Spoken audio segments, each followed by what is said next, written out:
Good morning from Big Sky Country. I'm Stacy, owner of Montana Used Bricks. Today I want to talk about feedback. Feedback is an important part of Bricklink. Just what the name describes, it's feedback. It lets you know what the buyer thinks of your store and your processes. And it can also be a bone of contention, especially when you have somebody who leaves you a neutral or negative feedback. So I'm going to kind of break this into two categories today. I'm going to talk about feedback from a seller perspective, and I'm going to talk about feedback from a buyer perspective. And I'm going to talk about my experience. Everybody handles feedback differently. And if you don't believe me, just go into the forums and type in feedback and you will see hundreds of posts regarding how people feel about the feedback, how they handle it in their store, and their reaction to getting a neutral or negative feedback. So as a seller, I have to say that getting feedback is the thing that worries me the most, because it can bring people to your store, but it can also drive people away. So you always want to strive for 100% praise on your store, but sometimes it's just not possible. And I have seen stores that have like 20,000 feedback and no negative. And I am amazed. I don't know how they do it or what their secret is. And I wish I would have known it before I started my store. So for my store, first let me talk about how I handle feedback. For me, once the buyer has ordered and paid, as far as I'm concerned, they've done their end. They have done what they were supposed to do. They ordered and they paid. That's all a buyer is supposed to do. Everything else is totally up to the seller. This is my opinion of that, and I know it's not everybody else's opinion.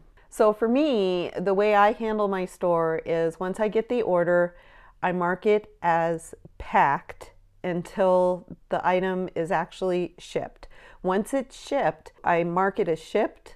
I do the drive-through to let them know it has been shipped, and then I leave the feedback at that point. I don't leave specific feedback for people. It's a generic, thank you for shopping Montana Used Bricks, you've been a great buyer, or something like that. And it's the same for everybody. It just lets them know that thank you for being in my store, you did what you were supposed to do, now hopefully I follow through on my end.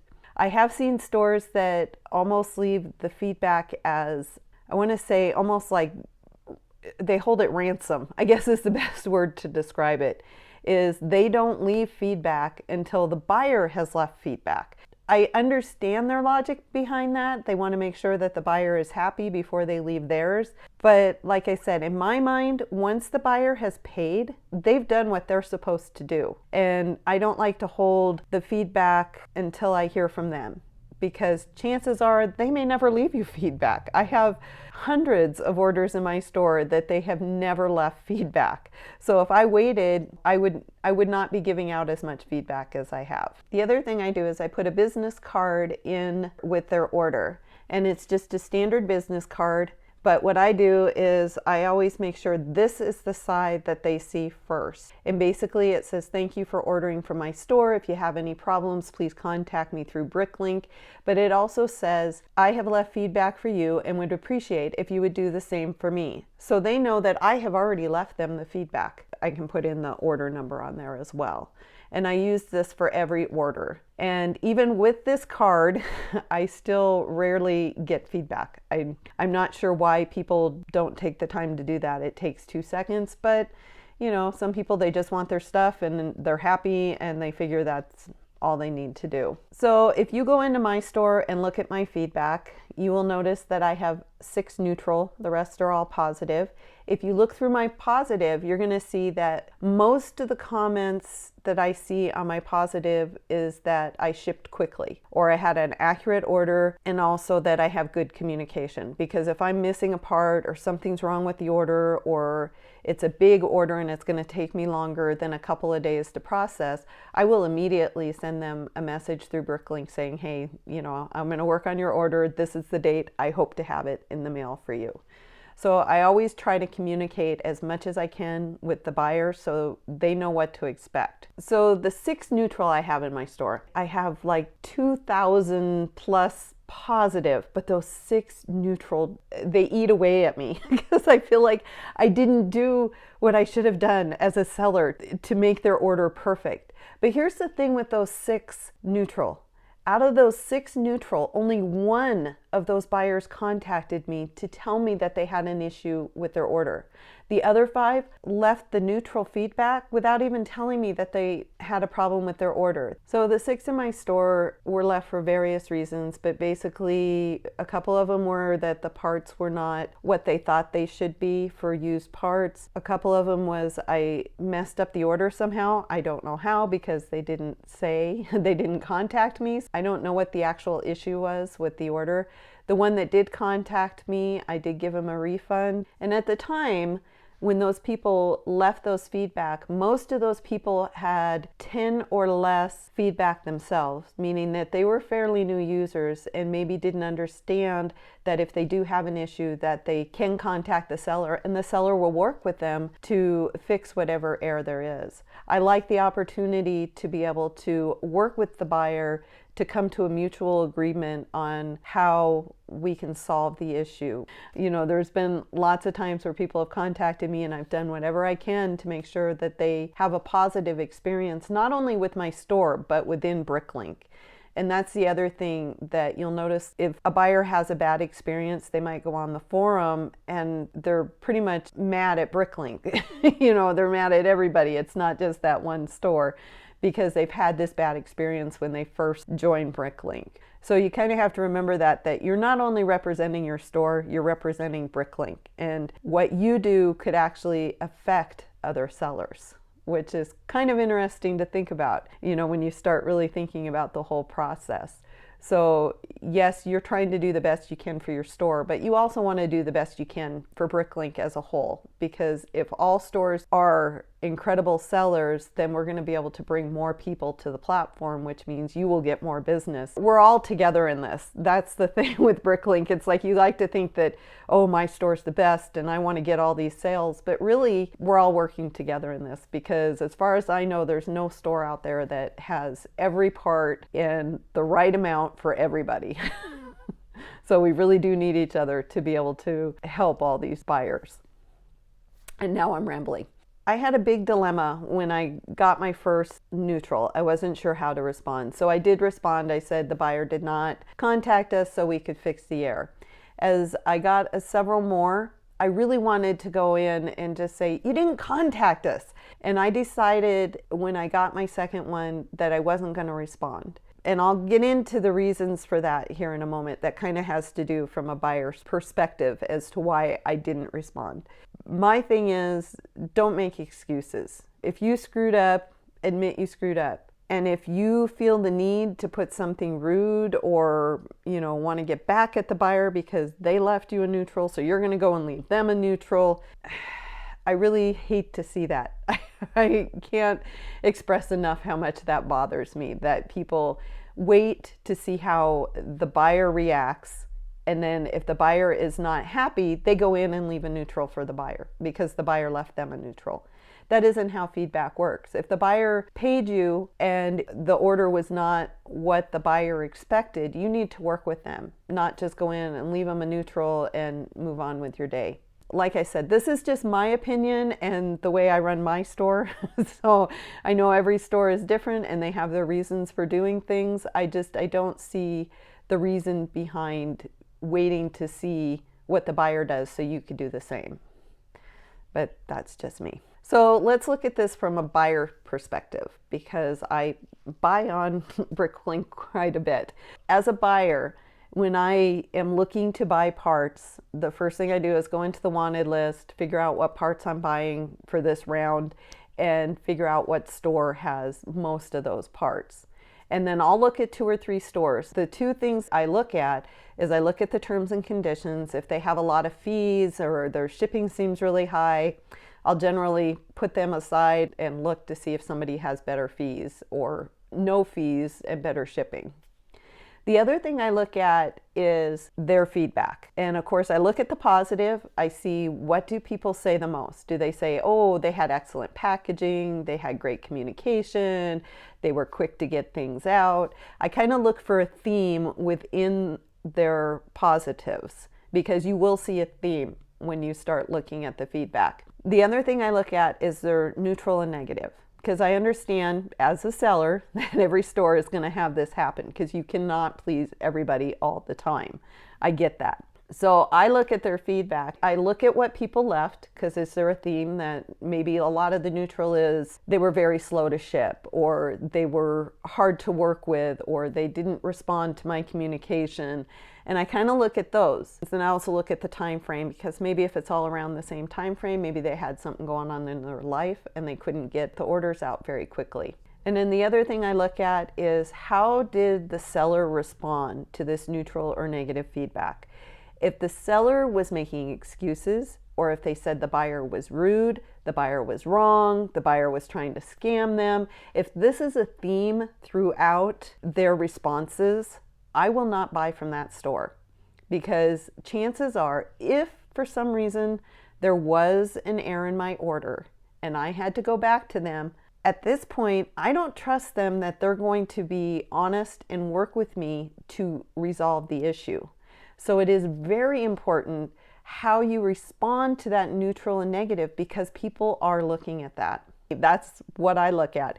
Not so much what's left, because like I said, you can't please everybody, as I found out as a seller, but I do look at how sellers respond. As somebody who grew up working in retail, my parents had their own store and I worked with them, and I worked in several other businesses that were retail related. I was always taught the customer is always right. And some of the responses that I've seen sellers give are just downright rude and hostile and mean.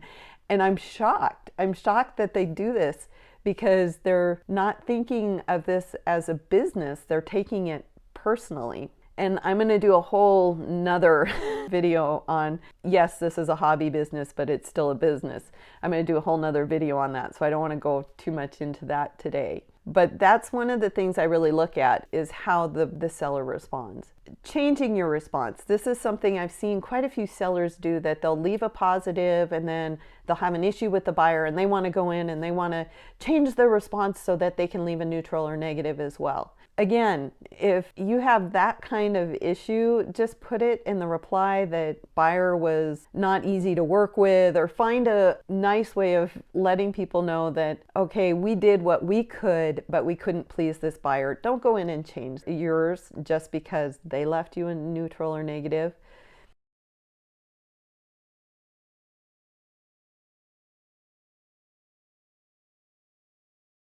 With leaving negative or neutral comment, as a seller, I don't believe I've ever left a neutral comment. I have left some negative, but that was before instant checkout, and it was back in the day when people would order but not pay. There was quite a few that I had non-paying buyer. I didn't say, oh, scammer, or watch out for this person, or anything like that. I usually just put NPB or NPB process completed, just to let people know that they didn't buy it. I didn't see any reason to drag the buyer through the mud. As a buyer, I've left one neutral, and that was for a store that was very slow to ship. They did have on their store it would take a while, and they had a certain time frame, and boy, they were right at the day on that time frame. When I still didn't get a tracking number, I contacted them, eventually got a tracking number, and it was still 3 or 4 days before that package was actually mailed.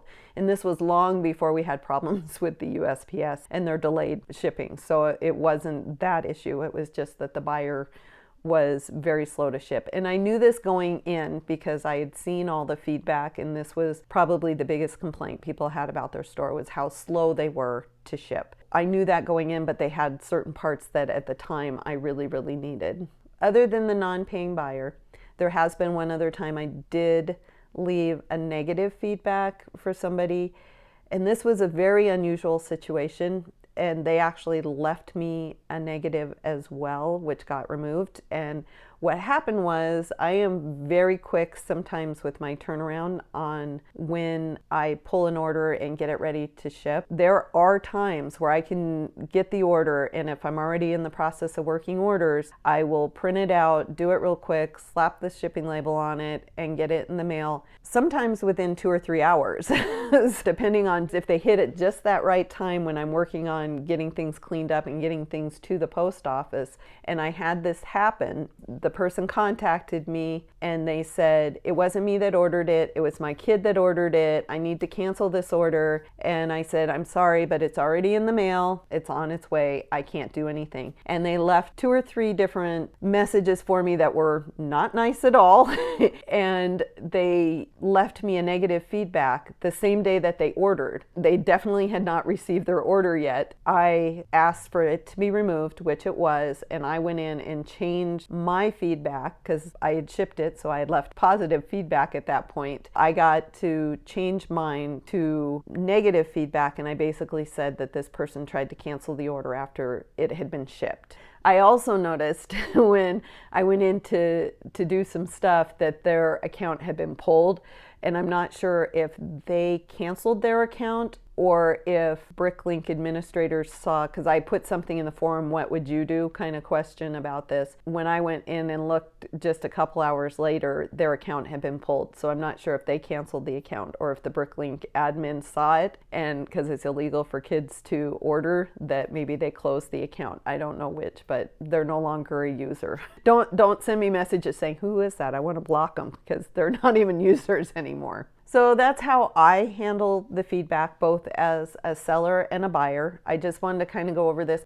Feedback is what, like I said, is what can make or break your store, but feedback also reflects on Bricklink as a whole. So if you have a lot of sellers who are using feedback as retaliation because things didn't go quite their way with the whole transaction, and this goes both ways, buyers and sellers, then I think that reflects on Bricklink as a whole. I try to do my best to always keep things positive. I try to work with buyers whenever possible to resolve issues, and I do not take those issues to the feedback. I think if I had a really, really bad buyer where I really felt like they were scamming me, I probably would make a comment, but I would try to be as professional about it as I could. I wouldn't do it as a retaliation, and I certainly wouldn't say buyer was scamming me or buyer was rude, or you're already leaving a negative. Don't leave a negative comment as well, if that makes any sense.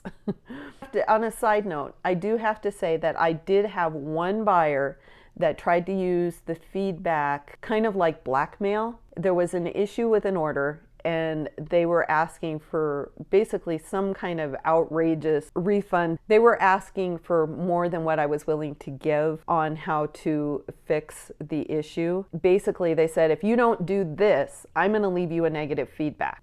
Of course, I wanted to respond right away and say, fine, go ahead, I can do the same. That was my first reaction in my head.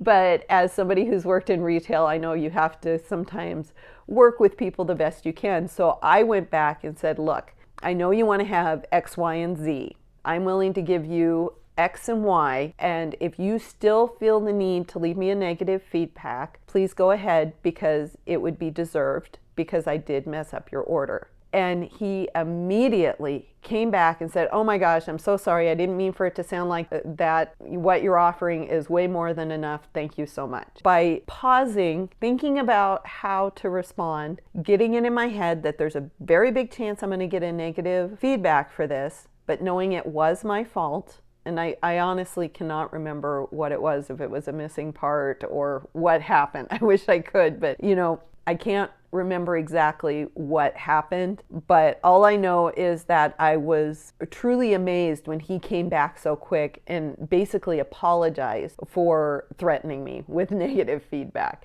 So in the end, we both ended up happy. He got what he needed. I didn't get my negative feedback, which I was fearing. Just taking that pause, that break to think about how you want to respond to those can make a huge difference. Don't just shoot off a message that will cause even more damage. So what I thought was going to be a really short video about feedback ended up being like 20 minutes long. When I go to edit, it will hopefully be a lot shorter. But I just wanted to go over this because, like I said, feedback is so important on so many levels, not just for your store, but as a buyer and as Bricklink as a whole. So please keep that in mind. If there's any sellers that are watching, I'd be very interested to see how you handled any negative or neutral comment that you might have gotten in your store. Let me know how you resolved it, if you responded, or if you just left it blank. Let me know in the comments. If you enjoyed this video, go ahead and give it a thumbs up. If you really enjoyed this video, go ahead and hit the subscribe button. Thank you for taking the time to watch my video, and I will see you in the next one. Bye.